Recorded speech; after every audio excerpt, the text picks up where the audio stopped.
Before we get very far into our next story, we do have a warning for you tonight. What you're about to see and hear may not be suitable for children. Tonight, take a walk in their world.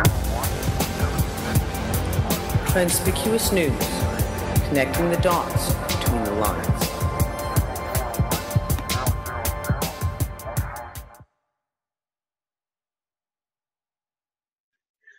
Apparently, and other crap too. We can figure out how to pull that down. There we go. Let's start with Saudi Arabia and the oil. Oh, guys, you know, it's one of my favorite topics right now. The Saudi oil minister apparently doesn't know what his opinion is, or what the reason is, or what the excuse is for, you know, the falling of oil prices. So came out yesterday and said it's impossible for them to cut oil production. This was following after him saying, hold on, that the demand for oil has slowed more than expected, and that the global economy slowdown is largely behind the market problem.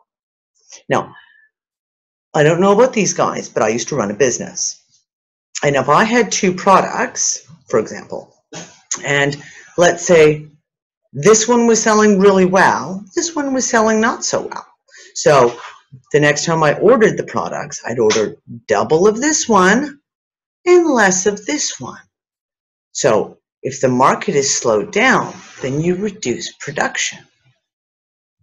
It's pretty straightforward, folks. Really, it is. Anyways, seriously, this one is really annoying the hell out of me. Now, Obama today signed the Russian sanctions bill, but he's not planning on using it right now. He's just, I guess, signed it because he was practicing his signature and just thought he'd put it away in his desk. The economic sanctions stuff with Russia, right now we are witnessing, this is one of the things that's really making my head explode. If anyone's been following and removing the shackles, I've had some very choice things to say to those people who are applauding terrorists like Ronald Reagan and Leo Wanta for, you know, the taking down of the Iron Curtain and the Leo Wanta or Reagan Accords, and how they have all this money. It's so wonderful. But what they don't get is the fact that basically when Reagan, and with the aid of Mitterrand and Leo Wanta, went ahead and destroyed the Soviet Union, millions of people died in Russia, well, what was now to be Russia again, and it was financial terrorism. Pure and simple, what they did was illegal.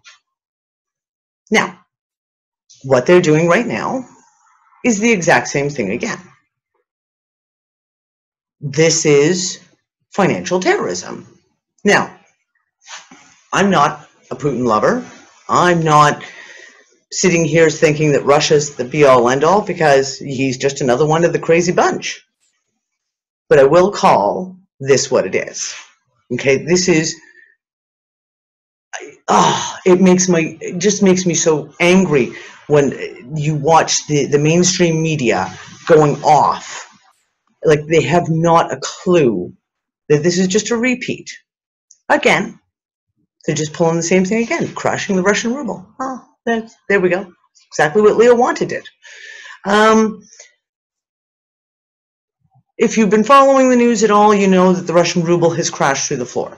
Russia raised their central bank interest rate to 10%, and then 2 days later raised it to 17%.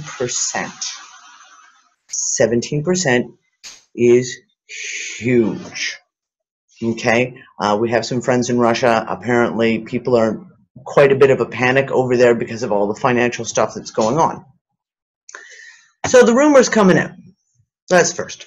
China is preparing to bail out Russia. Apparently, there was an article. I haven't had a chance to look at it yet. In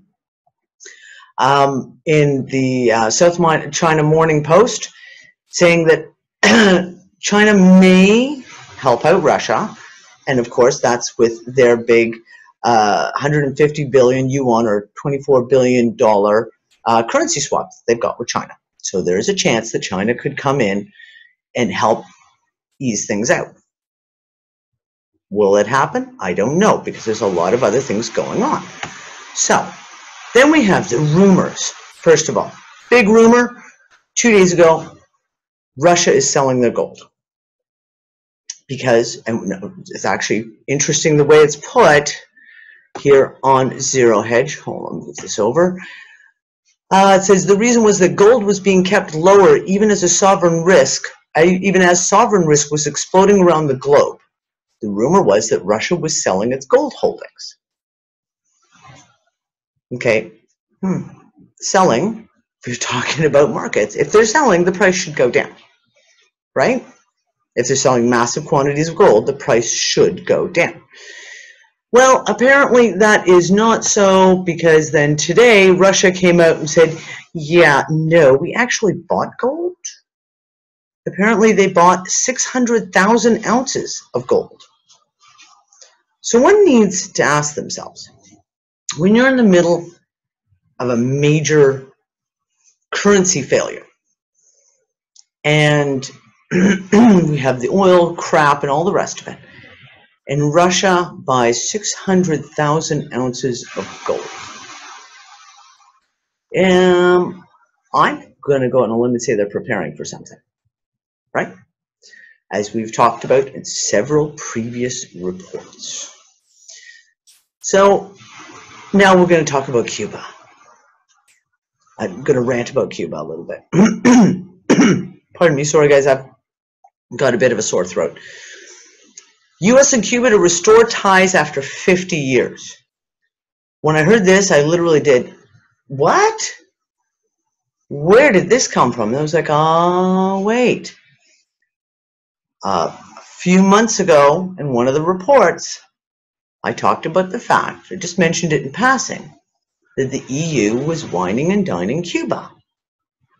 And I said, watch that. Well, the EU is in there on Cuba. All of a sudden, what's going on? Well, here you go. Now, what's really interesting is a little farther down the article, if I can get my thing to scroll, it says here, the two leaders made the announcement in simultaneous televised speeches. The Vatican and Canada facilitated the deal. The Vatican, you know, that higher authority that we talked about last week. Now, this could be an entire show talking about this, and actually, to tell you the truth, I'm trying to convince my buddy, a good friend of mine, Judge Dale, to come on, and we're going to have a little discussion, hopefully, discussing the whole Vatican being the higher authority, legally, monetarily, etc. So I have a few people I want to discuss this with, and I'm going to try and do a recorded show that's going to be specifically around that. See if we can clear the air on some of this. But in the meantime, the Vatican, that higher authority guy, yeah. Next up, okay. This one is another one of those stories that when it came out, I sat there and was like, really? Really? Okay, the U.S. is said to have found North Korea has ordered the cyber attack on Sony. Now, this cyber attack on Sony has been all over the news. I mean, literally, they will not let this dead dog lie. It has been every single day another story about the cyber attack on Sony. And isn't it funny how American government people came forward and called it a national defense issue? Sony, they make frickin' movies. It's a national defense issue. Let's hold that thought for a second. So, first of all, the U.S. says that North Korea has ordered the attack. This is December 17th. Then we have later on December 17th, exact same day, different news outlet, Sony and the FBI deny connections to North Korea. And then we have about 5 hours ago, the FBI says, yep, North Korea government is responsible for the Sony hack, and they think China's involved. And next week it'll probably be ISIS and Russia too, because, you know, it's just the way these things move. They can't even get the story straight. Now, like I said, my very first thought on this is it's a matter of national defense. It's a matter of national security. So that Sony got frickin' hacked. Who cares? It's a really bad movie. Hell, I saw one columnist actually say that if the North Koreans did hack Sony, they probably saved Sony the embarrassment of releasing a movie that was so bad that it was going to fail. Okay? Now, I got this little tidbit sent to me. I don't know who this guy is. I have no idea what his background is. But sometimes you have to just read something and go, oh, there's something to this. Okay, and I'm going to read the whole thing. It's not very long, but I'm going to read it out to you. Oh, wait, we're going to shrink my picture first. Real small. He says, please do not quote anything I say here. I am. Sorry, guy. First of all, I read an article many years ago that Roswell was real and that the military was split so that part of it could secretly reverse engineer the newly found technology. Roswell was invaded in 1946 and the NSA was created in 1947. That's actually a fact. To cover it up and draw funds out of view of Congress. Sounds plausible, doesn't it? Well, suddenly a new company springs up with amazing leaps in electronic technology. Sony. Where did they come from to become a household name overnight? Some said it was an acronym for Standard Oil of New York. The Rothschild flagship holding. And who better to be in a position to receive newfound alien technology than the Rothschilds? Of course, I don't know if any of this is true, just like I do not know if Sony Movies is related to that original Sony. I have not done any research. They could be not be. I'm just asking. But suppose that the rumors are somewhat true about the movie industry being rampant with Satan worship, pedophiles, and secret society undertones, all somewhat controlled, completely controlled, all somewhat controlled by the cabal, and used to blackmail those in Hollywood. It goes a lot deeper than that, way deeper than that, but we'll just let that lie. Let us suppose that this is true. Is it possible that the Sony computer hack was done to expose them to the sheeple and dissolve their power? And if this is true, could it be that the charges against Bill Cosby might be true, and his exposure is to show the movie power moguls that they can now be exposed? Are they being reined in? Just supposing here. Now, I'm a wee bit overworked and busy at the moment, but if someone wanted to run with this and do a little research, I would love to hear about it. Because nothing this guy is putting together here sounds untrue. It doesn't ring any falsity bells, and a lot of it could be quite accurate given the fact that all of a sudden the US government's calling it a matter of national security when Sony gets hacked. Very interesting. Let's see if we can fly through here. My poor computer, I don't even know if we're going to make through this entire report. I have so many windows open, my computer is just about having an apoplectic seizure. Now we're going to talk about Iran. We talked about Cuba, we've talked about Russia. Let's talk about Iran. Putin says that the deal on the Iran nuclear issue is very close. Isn't it funny how the news is not talking hardly at all about the Iran nuclear issues? Very interesting. Very, very interesting. And there's some interesting things coming out.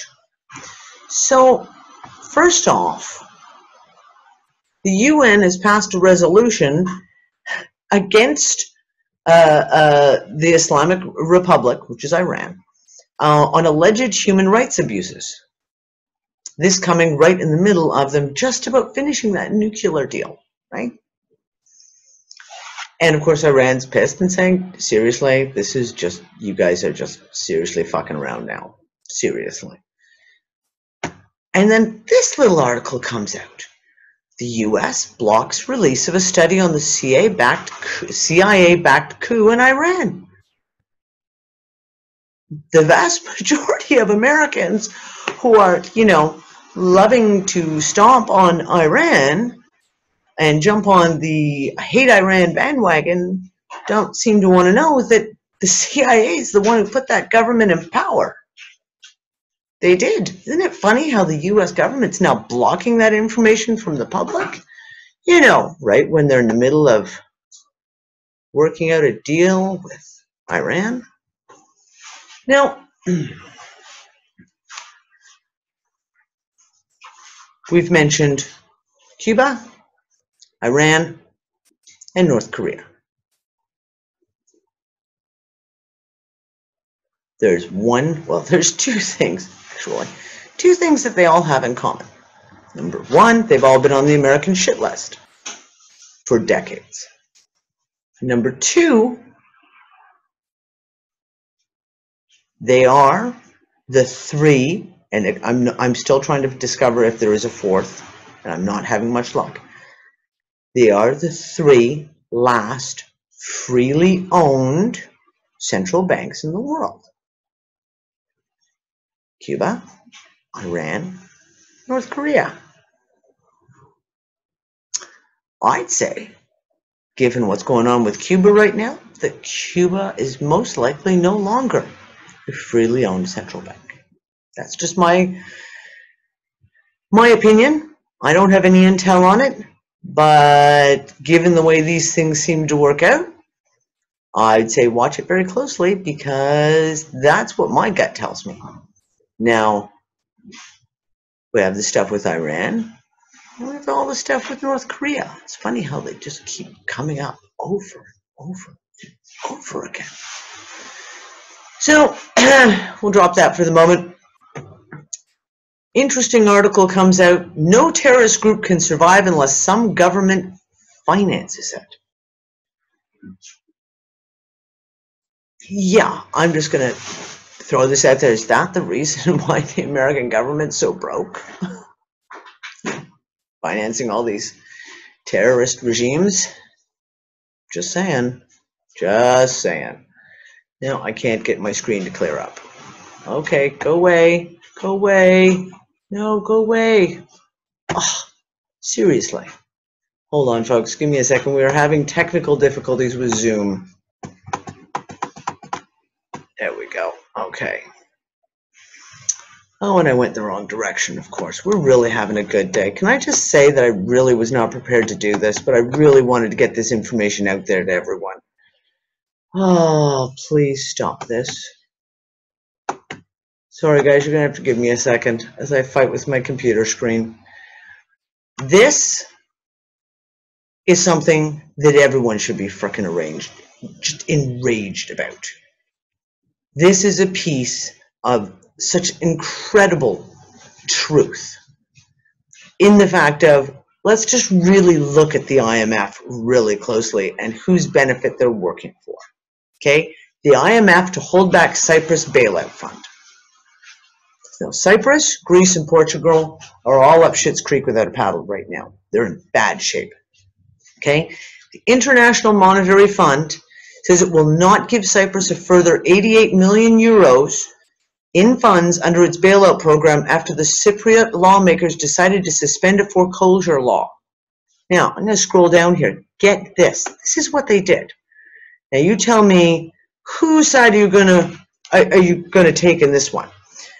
Parliamentarians in Cyprus said they decided to suspend the foreclosure law in order to give the government time to draft additional insolvency legislation to act as an extra buffer aimed at protecting those who've lost their jobs or witnessed cuts in their salaries. So the Cyprus government basically said, yeah, we're going to close down this foreclosure clause that we've got going on right now because our people are seriously screwed and we need to help them out. So let's see what we can do. And in retaliation for that, the IMF is saying, well, fine, we're not going to give you 88 million euros. Let's see how you do when you default on that. So They're on my shit list too. Not nice. Fuckers. Pardon my language. Oh, seriously, would you stop that? Sorry, folks. I don't know why my screen keeps doing this, but it's driving me nuts. This was funky. This happened yesterday. Okay? The one thing I like about Zero Hedge is they have a tendency, these guys have 1,000 eyes, they watch everything. 4 seconds before the closing bell, 4 seconds, someone bought a massive $200 million worth of S&P 500 ETFs, it's electronic traded funds, on the index in 1 second. 4 seconds to go. It was 1,147 trades. So it wasn't just a fat finger like someone blooped and was supposed to be like $20 and they ended up with 200 million. No, 1,147 trades. Now what's interesting, and there's a lot of information here, especially if you're into the markets and you can read the graphs, they say there's only one guy who's expert enough in the use of ETFs to handle a job like this. His name is Kevin Henry. And who does he work for? The Federal Reserve of New York. Isn't that cute? So when you have a big trade like this, they usually halt everything and they investigate. Well, they did that, and guess what? They decided to let the trade go. Let the trade go. You know what happened? Exact same thing happened today. 4 seconds to the closing bell. Boom, another one. And it was investigated again, and they let that one go too. So I'd be watching that spike and see what's going on there, because someone is doing something dirty. You can guarantee it 100%. Now, this I missed. I was so caught up in the U.S. budget stuff, looking at the stuff like, you know, them letting people donate more money to Congress and all that stuff. And of course, the deposits and the Wall Street finagling with the deposits in people's banks. Here we go. I didn't see this one until just yesterday. It was a deal reached to allow pension plans to cut benefits. Yep, they're so screwed in pensions because they lost all their money in 2008, and well, they just keep losing all their money in the pension plans. Not only are they cutting pensions to those who are going to be collecting their pension, they're cutting pensions of people who are already on their pensions. People who are already retired, some of them by as much as 30%. And that was also in the U.S. budget plan. Nice, eh? I was real thrilled about that. This is cute. This is one to watch really closely. Swiss central bank turns to negative interest rates amid the ruble crisis. Now, I like the fact that it says amid the ruble crisis, because the ruble crisis has nothing to do with this. One of the biggest banks in Germany early last month, went to negative interest rates. And there wasn't a ruble crisis then. So this is obviously, we're watching another testing of the waters. Negative interest rate. Let me explain. This is like the Coles notes, the real simple. You put $1,000 in the bank, and if you have an account that earns you 1% interest, 2% interest, then you put the $1,000 in your account, and it earns that 1 or 2% interest that you get on your money. Negative interest rates mean that you put your money in your account, and then they charge you the interest. How funky is that? Come on. I know you all want to run out and get one of these accounts, because negative interest rates are the way to go, apparently. So anyways, I'm going to be watching this really, really closely, because I have not a clue where they're going with this, but it can't be good. If you're in the States, I'm really sorry to tell you this, but apparently it's going to be a bad year for income tax. refunds, yeah, there's going to be a delay in you getting your income tax refunds this year. And I mean, they talk about it, budget cuts, they don't have the manpower, etc. Or maybe it's the fact that they actually don't have any money to pay you. Could be. Last thing, I touched on this really, really quickly a few weeks ago. I think it was back in mid-November. The Single European Mechanism. This is the Central European Bank's new watchdog. This article, and what I'll do is, as I'm uploading this, what I'm going to do is I'm not going to be typing this all out, but I will copy all of the links for each of these pieces down for you, and then I'll put them so you can go in and read this yourself.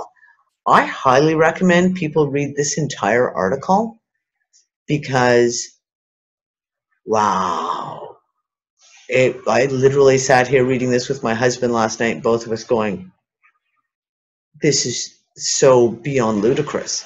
Yes, the watchdog, the cat guarding the catnip again, but this time it is really quite amazing. You definitely take the time, read this entire article. I've actually handed it to a couple of people and was like, seriously, this is beyond ridiculous. So anyway, that is all the news that I just felt that I absolutely had to bring to you guys right now, regardless of saying that I wasn't going to do another report until after this silly season is over. I'm going to say I'm not doing another Transpicuous News until after Christmas. Maybe it'll happen. Maybe I'll end up right back here tomorrow night doing another ranting tantrum. I don't know. There's a lot of stuff going on right now. A lot of stuff. And I am not a negative person by nature, and I'm certainly not a pessimistic person by nature. But with everything that is going on right now, people should be taking a little bit of time to try and watch. Just keep one eye open as to what's going on around them, because right now the economic stuff that's going on, the government maneuvering that's going on all over the place. And I mean, I haven't even touched on stuff like the police atrocities that are going on in America with Ferguson and New York and Oakland and all of this. You just get to a point where there's only so much you can report on at a time. I'm going to be doing a few specials as soon as we come back from the silly season, and a couple of special reports. I really want to get into talking about the SDRs, the special drawing rights with the IMF again. This is something we really, really need to look at. But yeah, while you're out there having a good time and visiting and having fun with friends and family and enjoying the festivities, just keep an eye peeled. I will be. And if any more ridiculous insanity happens, I'll probably be back again to rant some more. And that's everything for tonight, guys. Good night.